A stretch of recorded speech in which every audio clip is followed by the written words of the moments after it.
வணக்கம். எட்டி டாக்ஸ்ல என்ன செய்தியை பார்க்க போறோம்னு கேட்டீங்கன்னா, அணிமாறிய 5 பேரும் படுதோல்வி அடைவார்கள், அதிர்ச்சியில் உறைந்த விஜய், அதிரடியாக வெளியான ரிப்போர்ட். இந்த விஷயம் தாங்க நம்ம விரிவா பார்க்க போறோங்க.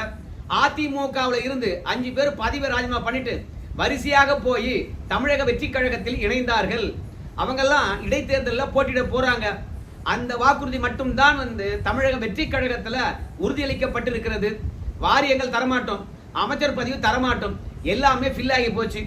பதவி ராஜினாமா பண்ணிட்டு வாங்க, மீண்டும் எம்எல்ஏ சீட்டு தரும், ஆளுங்கட்சி எம்எல்ஏவாக தொடருங்க, நல்லா பணியாற்றுங்க, அடுத்த முறை ஆட்சி அமைந்தால் நீங்க அமைச்சராகலாம், அனுபவசாலி என்ற அடிப்படையில் இப்போதைக்கு எதுவும் கேட்காதீங்க அப்படின்னு வாக்குறுதி அளித்திருப்பதனால எல்லாருமே சட்டமன்ற உறுப்பினர் பதவியை ராஜினாமா பண்ணிட்டு அங்க போயிருக்கிறாங்க. இப்படி சட்டமன்ற உறுப்பினர் பதவி ராஜினாமா பண்ணிட்டு போயிருப்பது மக்கள் மத்தியில வெறுப்பை தான் சம்பாதித்து தந்திருக்குது என்று தமிழக வெற்றி கழகத்துக்கு ஒருபோதும் ஆதரவை பெருகல. எடப்பாடி பழனிசாமியை பொறுத்த வரைக்கும் இன்னைக்கு எதிர்கட்சியாகவும் இல்ல, 3வது கட்சியா போயிட்டாரு. தேர்தல் முடிந்த பிறகு அதிமுக மீது ஒரு அனுதாபம் பிறந்திருக்குமே அன்றி ஒருபோதும் சரி அதிமுகவுக்கு எதிர்ப்பலை கூடியிருக்காது. அதிமுக அடுத்தடுத்த ஆட்களை விலை பேசி வாங்குறாங்க அப்படின்ற செய்தி தான் அதிகமா பரவி இருக்கிறது. தவேக ஆட்சியானது கண்ணியமா நடந்து கொள்ளும் அப்படின்னு பார்த்தா போக போக சோபா மாடல் அரசு என்று விமர்சிக்கின்ற அளவுக்கு இவங்க குதிரை பேரத்தை நடத்துறாங்க என்பது ஊடகத்தின் மூலமாக தெளிவாயிருக்குது. சி விஜயபாஸ்கர் அவர்களை பொறுத்த வரைக்கும் பதவி ராஜினாமா பண்ணிட்டு இன்னைக்கு முகூர்த்த நாள் என்பதனால தவேகால இணைய போவதா சொல்றாங்க. உடனடியாக உதயநிதி ஸ்டாலின் அவர்கள் இன்னைக்கு ஒரு போஸ்ட் போட்டிருக்காரு அவருடைய சமூக வலைதளத்துல. என்ன போட்டிருக்காரு பார்க்கும்போது, ஏற்கனவே ஷோபா என்பது 4 பேர் உட்கார்றதுக்காக சின்னதா தயாரிக்கப்பட்டது. ஆனா இப்போ கொஞ்சம் பெரிய சேஞ்ச் வந்திருக்குது, 5 பேர் உட்கார்ற அளவுக்கு ஷோபா பெருசுபடுத்திருக்காங்க. சூப்பர் பியூட்டிஃபுல் சேஞ்ச் அப்படின்னு சொல்லிட்டு தவேக ஆட்சி மாற்றம் என்று கொண்டு வந்தார்கள். அவங்க ஷோபா சைஸை தான் பெருசாகிக்கிட்டே போறாங்களே கண்டு மற்றபடி தமிழக மக்களுடைய வாழ்க்கையில பெரிய மாற்றத்தெல்லாம் கொண்டு வரல அப்படின்னு யாரு கட்சியில இணைந்தாலும் சரி சோபா மூலமாக பணம் கைமாறுகிறது. அந்த ஆட்சிக்கு ஆதரவளித்தார்கள் என்றால் சட்டமன்றத்தில் அவங்க வீட்டுக்கு சோபா போகுது. 4 பேர் வந்தாங்கன்னா 4 பேர் அளவுக்கு சோபாவில் பணம் போகுது, 5 பேர் வந்தாங்கன்னா 5 பேர் அளவுக்கு சோபாவிலே பணம் போகுது அப்படின்னு சொல்லிவிட்டு ஊழலை ஊக்குவிக்கின்ற அரசாங்கமாக தவேக அரசாங்கம் இருக்கிறது. குதிரை பேரத்தை யாருக்கும் தெரியாத நடத்துறோம் என்ற போர்வில ஊருக்கே வெளிச்சம் போட்டு காட்டுகின்ற அளவுக்கு சோபா மூலமாக பணம் கொடுத்து ஆமா குதிரை பேரம் தான் பண்றேன், என்ன பண்ணுவேன் அப்படின்னு கேட்கின்ற அளவுக்கு சவால் விடுகின்ற அளவுக்கு இந்த அரசாங்கம் மாறி போயிருக்குது அப்படின்றத உதயநிதி ஸ்டாலின் அவர்கள் இன்னைக்கு வெளிப்படுத்தி இருக்கின்றார். திமுக தான் ஊடகத்தை ஒட்டுமொத்தமாக இன்னைக்கும் கண்ட்ரோல் பண்ணுது. உங்க எல்லாருக்கும் தெரியும், அதிமுக ஆட்சியில இதழியல் கல்லூரி அப்படின்னு சொல்லிட்டு ஒன்று உருவாக்குனாங்க. என்னன்னு கேட்டீங்கன்னா, நிருபர்களை உருவாக்குவது, பத்திரிகையாளர்களை உருவாக்குவது. அங்க போய் நம்ம பாத்தீங்கன்னா ஜேர்னலிசத்தை கத்துக்கலாம். அந்த கல்லூரியில முடித்தவர்கள் நேற்று உதயநிதி ஸ்டாலினை சந்தித்து வாழ்த்து பெற்றிருக்கின்றார்கள். ஏன் உதயநிதி ஸ்டாலின் அவர்கள் என்ன இப்ப துணை முதலமைச்சரா? ஏன்னா அந்த இதழியல் கல்லூரியில படிச்சவங்க அத்தனை பேருமே உதயநிதி ஸ்டாலின் அவர்களாலோ இல்ல திமுகவினாலோ பணம் கொடுக்கப்பட்டு படிச்சவங்க. அவங்க திமுகவுக்கு விசுவாசமா இருப்பாங்க. இவங்க அத்தனை பேருமே கிட்டத்தட்ட 60 பேர் முடிச்சிருக்காங்க.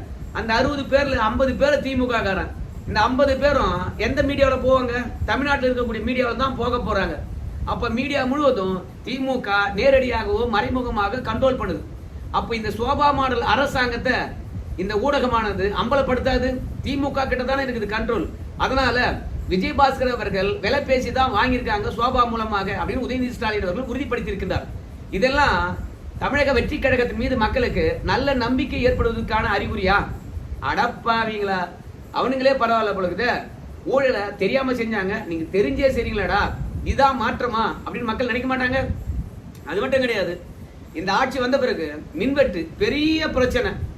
அது மட்டும் கிடையாது, இந்த மின்வெட்டு பிரச்சனையை தீர்க்காம மின் கட்டணத்தை 6% உயர்த்த போறாங்க. இப்ப வீடுகளுக்கு மின் கட்டணம் உயரமா கேட்டீங்கன்னா உயர வாய்ப்பே கிடையாதுங்கோ. ஆனா கடைகளுக்கும் சரி தொழில் நிறுவனங்களுக்கும் சரி மின் கட்டணம் உயரும். ஏற்கனவே கடைகளுக்கு உயர்த்தினாலும் சரி, அதே மாதிரி தொழிற்சாலைகளுக்கு உயர்த்தினாலும் சரி, அங்க உற்பத்தி ஆகின்ற பொருட்கள் மீது விலை ஏறுமா இல்லையா? கடையில போய் பொருள் வாங்குகின்ற போது அதன் மீது விலை ஏறுமா இல்லையா? ஆக மொத்தத்துல எங்க மின் கட்டண உயர்வு இருந்தாலும் சரி நேரடியாக மக்கள் தான் பாதிப்படைவாங்க. அதனால இந்த மின்கட்டண உயர்வும் மின்வெட்டு பிரச்சனையும் இந்த ஆட்சிக்கு நல்ல பேரா தரப்போகுது. ஒரே நாள்ல 12 பாலியல் வன்புணர்வுகள், இது நேத்து கணக்கு, இன்னைக்கு எத்தனைன்னு தெரியாது. நாள்தோறும் குழந்தைகளை வீட்டு விட்டு வெளியே அனுப்புவதற்கு தாய்மார்கள் பயப்படுறாங்க. அப்போ இந்த அரசாங்கம் சட்ட ஒழுங்கு சிறப்பா காப்பாத்துதா? மக்களை காப்பாற்ற வேண்டிய அரசாங்கம், மக்களை கண்காணிக்க வேண்டிய அரசாங்கம், அடுத்த கட்சியிலிருந்து நம்ம கட்சிக்கு எவன் தாவுவான்? நாமளோ 107 பேர் தான் வெற்றி பெற்று இருக்கிறோம். 108 தான் ஒன்று ராஜினாமா பண்ணிட்டார். 107 வெற்றி பெற்றிருக்கோம். நாம 118 எப்படி எட்டுவது? அதற்காக நம்ம கிட்ட தாராளமா காசு இருக்குது. நம்ம கிட்ட இல்லைன்னா கூட ஆதவாஜினா கிட்ட காசு இருக்குது. ஏன்னா நம்ம வீட்டு கூரை மீது 4 இறைய போட்டா 4 காக்கா உட்காராதா? அந்த மாதிரி 5 வருஷமா காஞ்சி போயிருந்த அதிமுக எம்எல்ஏக்கள் இப்ப இறைய பார்த்த உடனே அணிமாறுகின்றார்கள். இது நான் மட்டும் சொல்லலைங்க, உளவுத்துறை ரிப்போர்ட்லயும் இந்த மாதிரி விஷயங்கள் மக்கள் திங்க் பண்றாங்க அப்படின்னு வந்துருக்குது. இணையதள செய்திகளும் ஒண்ணுமே இல்லைங்க. நீங்க டீ கடைக்கு போங்க, இல்ல பொதுவேளை யாராவது நடந்து போகின்ற போது அதிமுக காரங்க தவேகாவுக்கு அணிமாறுகின்றார்களே, அப்படி அணிமாறுகின்ற போது மக்களுக்கு சேவையாற்ற தான் நான் அங்க போறேன் அப்படின்னு சொல்றாங்களே. ரெண்டாவது, எடப்பாடி பழனிசாமி சரியில்லை அப்படின்னு சொல்லிட்டு போறாங்களே. சேவையாற்றுவதற்கும் எடப்பாடி பழனிசாமி சரியில்லைன்னு சொல்லிட்டு போறாங்களே, இதுதானுங்களா அடிமாறத்துக்கு உண்மையான காரணங்கள் அப்படின்னு சாதா உங்க நண்பர்கிட்ட கேளுங்க, இல்ல டீ கடையில போய் கேளுங்க, இல்ல ஏதாவது ஒரு இடத்துல பொருள் வாங்குகின்ற இடத்துல போய் கேளுங்க. அப்ப தெரியும் அந்த மக்கள் அணிமாறுகளுடைய எண்ணமெல்லாம் என்ன, எதற்காக அணிமாறுகின்றார்கள் என்ற விஷயத்தை அவங்க சொல்லுவாங்க. இவங்களுடைய தன்மானத்தையும் இவங்களுடைய கண்ணியத்தையும் காரி துப்புற கதைய பக்கத்தில் இருக்கின்ற ஃப்ரெண்டு கிட்ட கேட்டாலே தெரிஞ்சுக்கலாம். அந்த அளவுக்கு அதிமுக அணிமாறுகின்றவர்கள் மீது நிறைய குற்றச்சாட்டு தான் இன்னைக்கு மக்கள் அடுக்கி கொண்டிருக்கின்றார்கள். அதிமுக அணிமாறுகின்றார்கள் இல்லையா, அவங்க மீது மக்களுக்கு நல்ல அபிப்பிராயமே கிடையாது. ஏன்னா தேர்தல் நடந்து 37 நாள் தான் ஆகுது, ரிசல்ட் இந்த 37 நாள்ல மக்களுக்கு எந்த விதமான சேவையாற்ற முடியாது, ஆளுங்கட்சியுடன் இருந்தாதான் சேவையாற்ற முடியும் அப்படின்னு இடம் மாறுகின்றார்கள். இதை ஏத்துக்கலாமான்னு பாத்தீங்கன்னா சத்தியமா ஏத்துக்கொள்ளவே முடியாது. ஏன் தெரியுமா? அப்போ 53 பேர் திமுக வெற்றி பெற்றிருக்கின்றார்கள். அப்போ அந்த 53 பேரும் பதிவு ராஜினாமா பண்ணிட்டு ஆளுங்கட்சியும் சேர்ந்தாதான் அந்த 53 தொகுதிக்கும் நல்லது பண்ண முடியுமா? என்ன லாஜிக்ல பேசுறாங்க? ஜெயலலிதா இருக்கின்ற போது இந்த சி விஜயபாஸ்கர் அவர்கள் ஒரு 5 வருஷம் எதிர்கட்சி வரிசையில் உட்கார்ந்து இருந்தார். அந்த தருணத்துல அந்த தொகுதிக்கு நல்லதே பண்ண முடியலையா? அப்ப கலைஞர்கிட்ட ரகசிய தொடர்பு வச்சுக்கின்னு அந்த தொகுதி மக்களுக்கு நல்லது செஞ்சியா? எடப்பாடி ஆட்சியில் 5 வருஷம் நீ எதிர்கட்சி வரிசையில் உட்காந்து, அப்போ நீங்க அந்த 5 வருஷத்துல அந்த மக்களுக்கு ஒண்ணுமே செய்ய முடியலையா? அப்ப திமுக அரசாங்கமானது ஆளுங்கட்சியா இருந்தா தான் உதவி பண்ணுவேன் அப்படின்னு சொல்லிச்சா? அதனால ஆளுங்கட்சியோ எதிர்கட்சியோ மக்களுக்கு சேவையாற்ற வேண்டும் என்றால் பதவி இல்லை என்றாலும் கூட சேவையாற்றலாம். எத்தனையோ தொண்டு நிறுவனங்கள் இருக்குது, அவங்க எல்லாம் எம்எல்ஏ எம்பியா இருக்கிறாங்க, இல்ல அமைச்சராக இருக்கிறாங்க, மக்களுக்கு உதவி பண்ணல.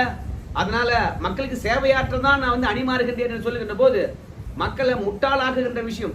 இந்த சி விஜயபாஸ்கரை பொறுத்த வரைக்கும் ஏகப்பட்ட வழக்குல சிக்கி இருக்கிறார். உங்க எல்லாருக்குமே தெரியும், குட்கா வழக்கு சிபிஐ ஆனது விசாரித்துக் கொண்டு இருக்கிறது. நாம சொல்ல தேவையில்லை, இந்த சி விஜயபாஸ்கர் அவர்கள் யார் என்னன்றத புட்டு புட்டு வச்சிருக்கார். குட்கா வழக்கு சிபிஐ விசாரிக்குது. அது மட்டும் இல்ல, கொரோனா தருணத்துல நிறைய பொருட்களை வாங்கி இருக்கின்றார் மருத்துவத்துறைக்கு. அதுல 40% கமிஷன் வச்சு வாங்கி இருக்கின்றார். அந்த விஷயம் லஞ்ச ஒழிப்பு துறையில புகாரா இருக்குது. அது மட்டும் கிடையாது, மணல் கொள்ள, மணல் மாஃபியாக்கள் என்று சொல்லப்படுகின்ற ராமச்சந்திரன், ரத்தனம், கரிகாலம், இவங்க 3 பேருக்கும் பெரிய பெரிய பேக் போனா இருந்து எல்லா விஷயத்தையும் செய்ய நான் பாத்துக்கிறேன் என்று திமுகவுடன் நெருங்கிய நட்பு வட்டாரத்தில் இருந்து மணல் கொள்ளை அடிச்சவரு நம்ம சி விஜயபாஸ்கர் தான். அது மட்டும் கிடையாது, பெரிய பெரிய கல் குவாரிகள் வச்சு நடத்துறது நம்ம சி விஜயபாஸ்கர் தான். இவருடைய கல் குவாரிய எதிர்த்து போராடினது ஜவஹர் அலி என்ற அதிமுக ஒரு நிர்வாகி. ஆனா அவரை லாரியை ஏற்றி கொண்டுட்டாங்க. அதற்கு முன்பாகவே அவர் வீடியோ வெளியிட்டார், என்ன கொல்ல போறாங்க, எப்படியாவது காப்பாத்துங்க அப்படின்னு சொன்னார். ஆனா கல்குவாரி முதலாளிகளை பொறுத்த வரைக்கும் இவனை விட்டா நாம கல்குவாரி நடத்த முடியாது என்பதற்காக கொண்டு போட்டாங்க. பிரதானமாக அந்த ஜவஹர் அலி அதிமுக இருந்தாலும் அவர் யாரை எதிர்த்து போராடினார்னு கேட்டீங்கன்னா இந்த சி விஜயபாஸ்கர் அவர்கள் தான் எதிர்த்து போராடினார். இது ஊருக்கே தெரியும். சி விஜயபாஸ்கர் அவர்களால தான் ஜவஹர் அலி அவர்கள் கொலை செய்யப்பட்டார் என்ற செய்தியை சவுக்கு சங்கர் அவர்கள் இன்னைக்கு தன்னுடைய இணையதளத்தில் போட்டிருக்கார். அதாவது இந்த ஜவஹர் அலியை பொறுத்த வரைக்கும் சி விஜயபாஸ்கருடைய கல்குவாரிக்கு எதிர்த்து போராடினதுனால தான் அவருடைய இறப்புக்கு இரங்கல் தெரிவித்த அதிமுகவினர் இறுதி சடங்குல கூட போய் கலந்துக்கல. ஜவஹர் அலி அவர்கள் வந்து பொது தொண்டு செஞ்சார், அதனால உயிரிழந்தார். அவருடைய கொலையை கண்டித்து ஒரு ஆர்ப்பாட்டம் கூட அதிமுகவினர் நடத்தவே இல்லை. அதிமுக சார்பில் ஜவஹர் அலி அவர்களுக்கு வந்து பாத்தீங்கன்னா கொஞ்சம் கூட பணம் கொடுக்கல, நிவாரணங்கள் கொடுக்கல. இதெல்லாம் ஏன் தெரியுமா? நம்ம ஜவஹர் அலி அவர்கள் கொலைக்கு எதிராக போராடணும்னா சி விஜயபாஸ்கர் அவர் மாட்டிக்குவாரு அப்படின்னால சி விஜயபாஸ்கர் அவர்களுடைய தூண்டுதலால் தான் அதிமுக காரங்க ஜவஹர் அலி அவர்களுடைய கொலையான பிறகு அவருடைய இறுதிச் சடங்குல கூட கலந்துக்கல. சோ அந்த அளவுக்கு இந்த கொலை பின்னணியில கூட இந்த சி விஜயபாஸ்கர் இருப்பதாக நம்முடைய சவுக்கு சங்கர் அவர் சொல்றார். அது மட்டும் கிடையாது, இவரு மருத்துவத்துறை அமைச்சராக இருந்தார். அந்த தருணத்துல இடமாறுதலா அதுக்கு ஒரு பிஏ போட்டு கலெக்ஷன் பண்ணியிருந்தாராம். நீங்க செவிலியர் கல்லூரி தொடங்க போறீங்களா, அதுக்கு ஒரு பிஏ போட்டு பணம் கலெக்ஷன் பண்ணாராம். அப்புறம் மருத்துவத்துறையில உங்களுக்கு இடஒதுக்கீடா, அங்க வந்து நீங்க கல்லூரியில சேர போறீங்களா, அதுக்கு தனியா பிஏ. அதாவது மருத்துவத்துறையில எந்த வேலை ஆனாலும் சரி, நம்ம விஜயபாஸ்கர் அவர்களை பொறுத்த வரைக்கும் ஒரு 12 பிஏவை வச்சுக்கிட்டு ஒவ்வொரு விஷயத்துக்கும் ஒரு குறிப்பிட்ட அமௌண்ட்டை பேசி லஞ்சம் வாங்கினாராம். ஸோ இவ்வளோ விஷயங்கள் விஜயபாஸ்கர் மீது இருக்கு. இவற்றை அத்தனையும் வந்து தமிழக வெற்றி கழகமானது நோண்டி விட்டால் அப்புறம் விஜயபாஸ்கர் அவர்கள் வெளியே இருக்க முடியும். ஏன்னா இந்த தமிழக வெற்றி கழகத்தை பொறுத்த வரைக்கும் அதிமுகவில் பெரும்புள்ளியா இருக்காங்க பார், அவங்கள முடக்கினா மட்டும்தான் அந்த பகுதியில் வந்து நம்ம மீண்டும் வெற்றி பெற முடியும். அப்படின்னால யார் யார் மீதெல்லாம் லஞ்ச ஒழிப்புத்துறையும் சிபிஐயும் வருமான வரித்துறையும் ஈடியும் வழக்கு பதிந்து அவங்கள மிரட்டி கொண்டிருக்குதோ அவங்க எல்லாம் போய் கட்சிக்கு வந்துருங்க அப்படின்னு கூப்பிடுறாங்க, இல்லையா வழக்குகளை எதிர்கொள்ளுங்க அப்படின்னு மிரட்டுறாங்க. அதனால இவங்க ஆட்டோமேட்டிக்காக எந்த ஆட்சி வந்தாலும் தொழில் நடக்கணும் என்பதற்காக அவங்க இடம் மாறுகின்றார்கள். மக்களுக்கு சேவையாற்ற வேண்டும் என்ற எண்ணமெல்லாம் துளி கூட கிடையாதுங்க. அதே மாதிரி மரகதம் குமரவேலா இருக்கலாம், அது போன்று மீதம் இருக்கக்கூடிய 3 பேர் வந்து அவங்க பிசினஸ் நடக்கணும் இல்லை, அதனால அணி மாறுகின்றார்கள் அப்படின்னு பல பேர் பேசி நம்ம பார்த்திருக்கலாம். ஸோ இந்த தவேக அரசாங்கத்தின் மீது மக்களுக்கு நல்ல அபிப்பிராயம் கிடையாது. ஒன்று. ரெண்டாவது, ஆன்டி இன்கம்பன்சியானது இந்த ஒரு மாசத்திலே வந்து தவேக ஆட்சி மீது நிறைய இருக்குது. தெரியாம ஓட்டு போட்டுட்டோமோ, அனுபவம் இல்லாதவர்களை ஆட்சி கட்டில் உட்கார வச்சுட்டோமோ, விலைவாசி உயர்வில் இருந்து, மின்வெட்டு பிரச்சனையில இருந்து, விவசாயிகள் பிரச்சனையில இருந்து, இன்னைக்கு டாஸ்மார்க் பிரச்சனையில இருந்து, அதோட மின்கட்டண உயர்வில் இருந்து மொத்தமா வந்து பாத்தீங்கன்னா தமிழக மக்கள் வெறுப்பேறி கிடக்குறாங்க. இந்த தருணத்துல இடைத்தேர்தல் நடந்தா தவேகாவில் வந்து விஜய் அவர்கள் திருச்சி கிழக்குல போட்டிட்டார். அவர் சார்பாக இப்போ திருச்சி கிழக்குல யார் நின்னாலும் ஜெயிப்பாங்க என்பதே தெரியல. இன்னும் 4 மாதத்துக்கு பிறகுதான் இடைத்தேர்தல் நடைபெற போகுது. அந்த 4 மாதத்துல இந்த தவேக ஆட்சிக்கு எதிராக எந்த அளவுக்கு எதிர்ப்பு மனநிலை மக்களிடையே வரும் என்று தெரியாது. ஏற்கனவே வந்து எல்லாருமே வந்து அதிமுக துரோகம் பண்ணிட்டு தவேகா போறாங்க, சுயநலவாதிகள் அப்படின்ற பெயர் மட்டும்தான் இந்த 5 பேர் மீது இருக்குது. அதாவது நான் மட்டுமே வந்து இவங்க சுயநலவாதிகள் அப்படின்னு சொல்லலைங்க. ஊடகத்தில் பேசக்கூடிய எல்லாருமே வந்து எடப்பாடி மீது வந்து கோபம் இருக்குது, இல்லைன்னு சொல்லல. அதிமுக மீது கோபம் இருக்குது, இல்லைன்னு சொல்லல. ஆனால் அணி மாறுவதை யாருமே நியாயப்படுத்தவே இல்லை. இவங்க சுயநலவாதி என்று சொல்லிட்டு ஒவ்வொரு நாளும் வந்து அணி மாறின 5 பேருக்கு எதிராக தான் பேசுறாங்க. இந்த 5 பேரை தான் கழுவி கழுவி ஊத்துறாங்க. ஒரு சிம்பிளான விஷயங்க, உங்க தாய் நோய்வாய்ப்பட்டு இருந்தால் அவங்கள அப்படியே வீட்டில் போட்டுட்டு நீங்க அமெரிக்கா போயிடுவீங்களா? அப்போ இந்த கட்சி இன்னைக்கு பலவீனம் அடைந்திருக்கின்ற போது பக்கத்துல இருந்து காப்பாற்ற வேண்டிய நீங்க அது எப்படின்னா போட்டோம் அப்படின்னு தூக்கி எறிந்து விட்டு போறது மக்கள்லாம் முட்டாள்னு நினைச்சுக்கிட்டு போறீங்களா? எந்த கட்சியில போனாலும் சரி ஓட்டு போட்டுவாங்க நினைக்கிறீங்களா? விஜய்க்கு ஓட்டு விடலாம், ஆனா விஜயபாஸ்கருக்கு ஓட்டு விடுமா? சந்தேகம்தான்.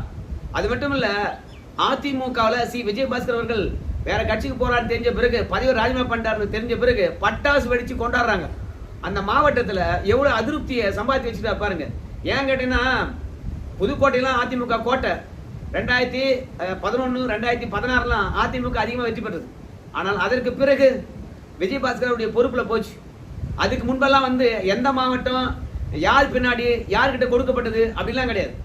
மொத்த மாவட்டமும் ஜெயலலிதா பின்னாடி தான் இருக்கும். சொல்ற வேலையை செய்யணும், உத்தரவிட்டா ஓடி போய் வேலை பார்க்கணும், இதுதான் ஒவ்வொரு கட்சிக்காரனுக்கும் ஆர்டரா இருந்தது.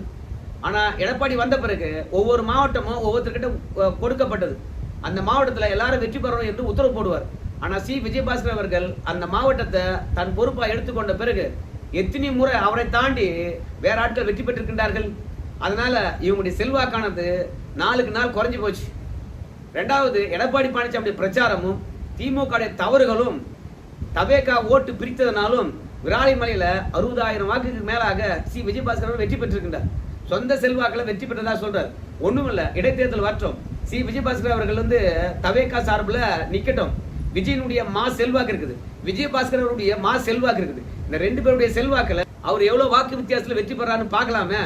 ஏன்னா அந்த இடத்துல அதிமுக சார்பில் நிப்பாங்க, திமுக சார்பில் கண்டிப்பா நிப்பாங்க. இவங்களை தாண்டி எவ்வளவு வாக்கு வித்தியாசத்துல அவர் ஜெயிக்கிறாருன்னு பாருங்களேன்.